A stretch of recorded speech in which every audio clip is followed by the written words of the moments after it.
Yeah, I think the notion of personal scorecards is interesting because clearly the big benefit is transparency and clarity of accountability and focus, and that's a great thing, and we need that.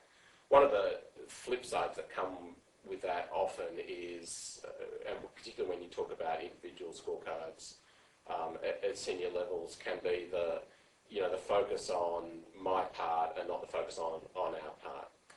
And so we've certainly had experience of clients where scorecards have really got in the way.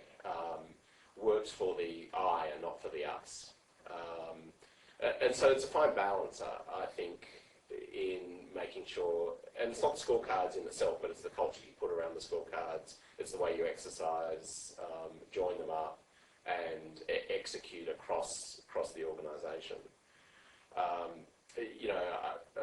In working with clients, I like to think about the notion of scorecards as an organisation development initiative rather than an individual performance initiative. Because if we're setting the right scorecards at the top of the organisation and joining them up in the right way and building transparency and accountability to each other for the organisation's performance, I think that can be a really powerful process in moving the organisation forward.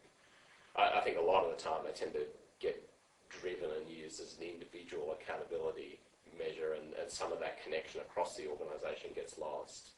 And that's where you can get into some crazy negative consequences of information hoarding, talent hoarding, some of those things that help me to produce my goals, but not us to produce our goals.